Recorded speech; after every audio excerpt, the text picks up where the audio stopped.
Savajit Chatterjee and Rohan Singh recording our weekly Charts of Fun session. This is for the week of September 30th. We're doing this on Saturday, October 5th. Well, the job market completely wowed the investors. The US economy is extremely strong. There was expectation of 140,000 jobs for the month of September. This is from the FactSet Economist poll. And then from Bloomberg, their survey had an estimate of about 150,000. This was way stronger than that. 254,000 jobs were reported for September. This means Fed's job to cut rates is now not as desperately needed as the market was thinking. If you remember when they did their cut in September, they went with a straight 50 basis point. Market had thought that they would perhaps go on with a 25 because the economy is kind of hanging quite strong. But Fed was worried about employment kind of beginning to get weaker, and they wanted to get ahead of that. They knew that inflation was better controlled, and both CPI and PPI have been fairly tamed down, and they were now worried about the job market, thinking that the impact of the interest for higher for longer has started impacting the market. So, well, what it turned out was a strong result. This market took it positively. Would have thought that it would have perhaps pulled back, knowing that the interest rates were not going to be cut as much as the original expectation was. So today, what we'll do is we'll look at how the FedWatch tool, which is the probability of rate cuts, how did that react to this strong job data? So we'll look at that CME tool called the CME FedWatch tool. Then we'll look at the 10-year Treasury chart to get a feeling of where does the bond market think the interest rates are headed. And then we will look at the chart of US dollar. The dollar is correlated with yields. It's correlated with market interest rate expectations. And overall, it's also a safe haven play. When often the dollar rallies, the market tends to pull back because of its safe haven status. We'll see what that did. We'll look at gold, which is also got a safe haven play and it's been doing quite strong recently, especially with all the geopolitical uncertainty, the interest rate cut expectations in terms of a slowing economy and all that was helping gold rally. But we'll see how gold is looking at in the near term. Look at silver as well, which is a precious metal like gold, tends to be a proxy to that. Not as much as gold, but still kind of moves along when gold moves along. And then we will look at S&P 500, sum it up with that, our long-term expectation S&P. Not long-term so much as the next few months, where we think S&P 500 is headed. With that, let me share the charts. So that's our blog site. It's in Substack.com, chartsofun.substack.com. We appreciate you subscribing to it.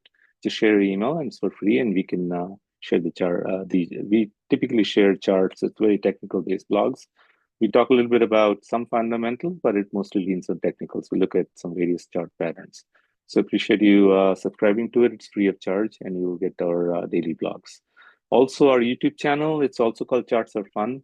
We tend to put out weekly. So like last week's, we're putting out today on Saturday. It's usually on a Friday evening or Saturday morning. We put out the video. We appreciate you subscribing to it. And if you like the videos, we appreciate hitting the like button. So as I said, let's look at this. This is an active barometer of what market thinks about interest rate cuts.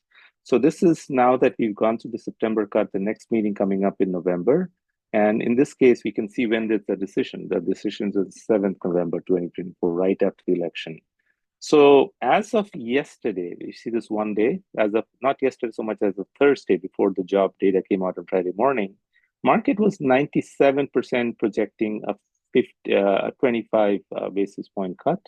And actually, no, you should look at, this is, yes, 4th was Friday, and the week before, the 27th September. You can see that a week before the market, or the Friday before, the market had a 53% chance of a 50 basis point cut. We know that right now it's 475 to 500 basis points is where the interest rate rates are. So 53% is leaning more on a 50 basis point cut and a 46.7%. And a 0% chance of no rate cut. So market pretty much was sanguine that we have a good chance. It was quite almost a coin split, but leaning more towards a 50 basis point cut. A week passed, and then the results came out, and completely the probability of a 50 basis is now 0. The market doesn't expect a 50 basis cut anymore.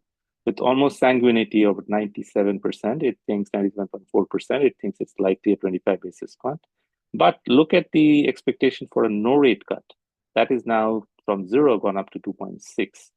Depending on how the economic data goes, if it continues to show strong results over the next few weeks, and maybe if CPI goes even further deeper down, that could be a bit of a changer on the Fed, because if CPI is going closer and closer to the 2, even though the labor market may have a little bit of shakiness, which it doesn't, because labor market is very strong for September.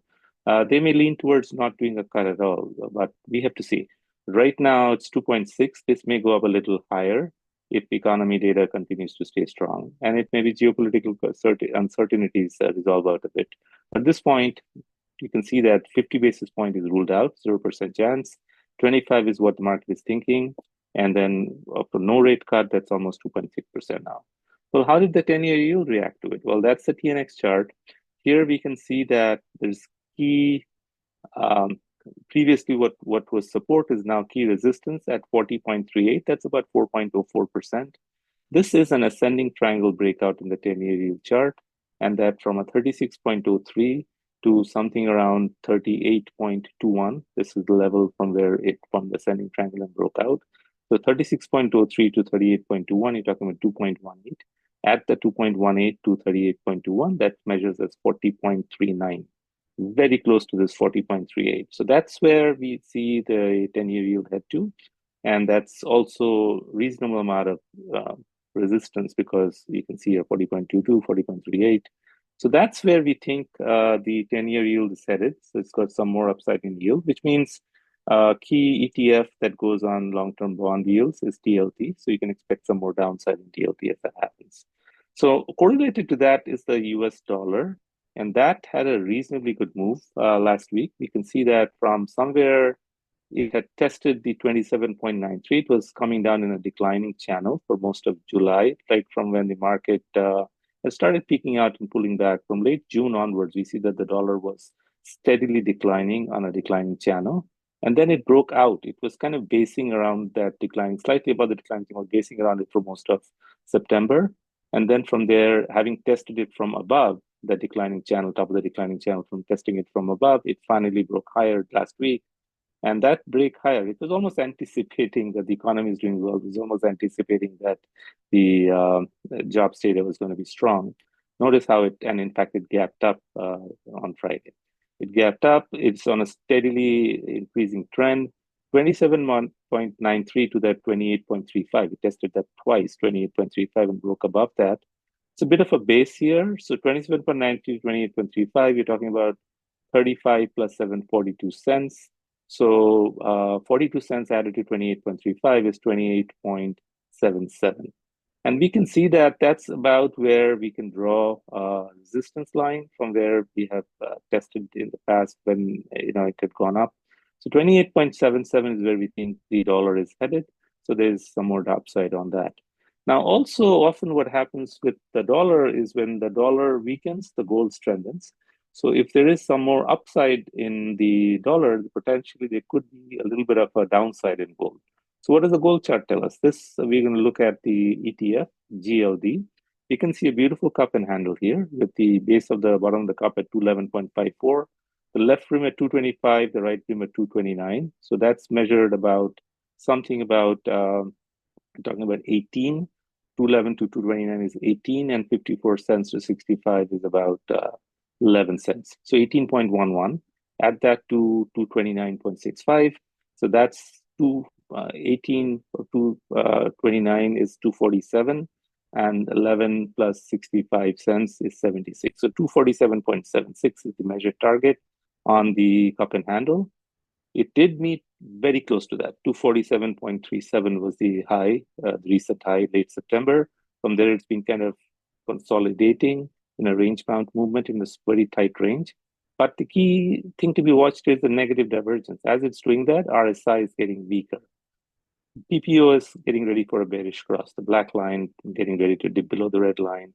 The histogram getting ready to dip below the zero line, starting to go negative. These two indicators effectively indicate potentially for a bearish move near term, a bit of a consolidation or correction near term, which means that we could, this is the 242.5 roughly at the lows of the late September, and it's been kind of pacing here. A break below that takes it to somewhere around 238. So that's what we think gold could be headed to. And that jives very well with the dollar move. If the dollar has got some more upside, we talked about UUP, the dollar ETF, headed towards, it closed at 28.67 on Friday. It's another 10 cents, 28.77. That's a decent move, by the way, from a dollar perspective. These don't move by big amounts.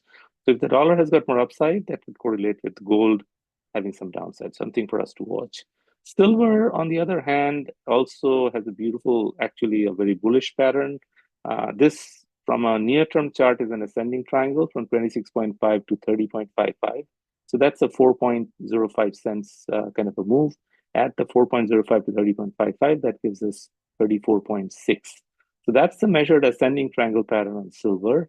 And it closed near 32.39. So we're talking about another couple of bucks.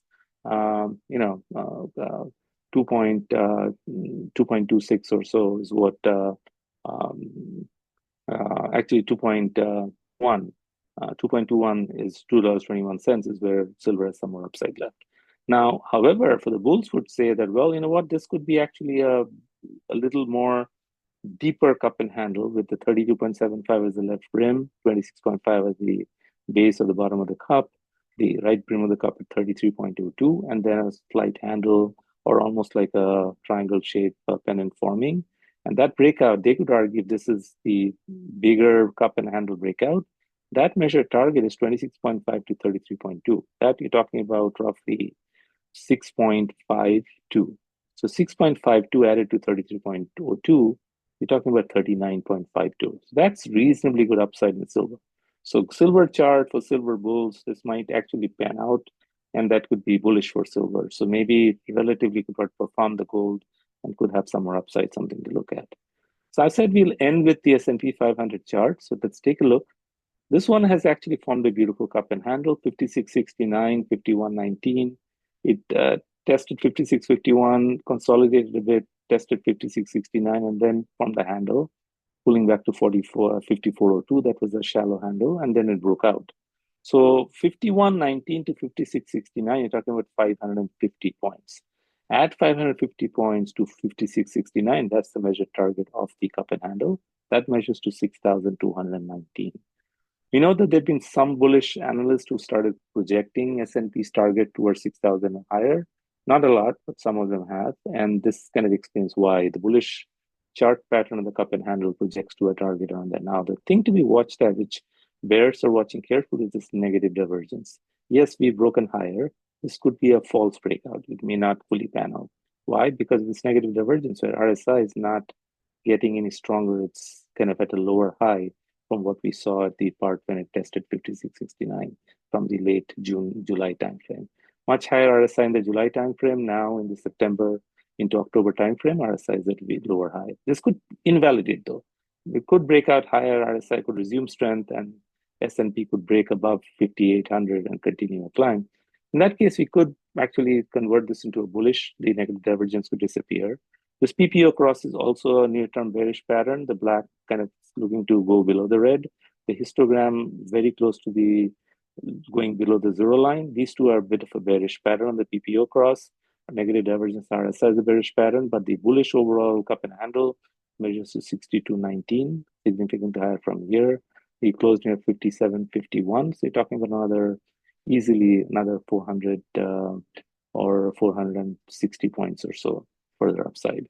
PPO cross is worried, but the AD is pretty strong, climbing higher highs, which means accumulation of smart money is steadily there, something to be looked at. So with that, it's going to be an interesting tale in the market. We know that October seasonality doesn't speak well. There's also Sel Rosh Hashanah by Yom Kippur. We just had the Rosh Hashanah last Thursday into Friday. So now we have this week, next week, after which Yom Kippur will come.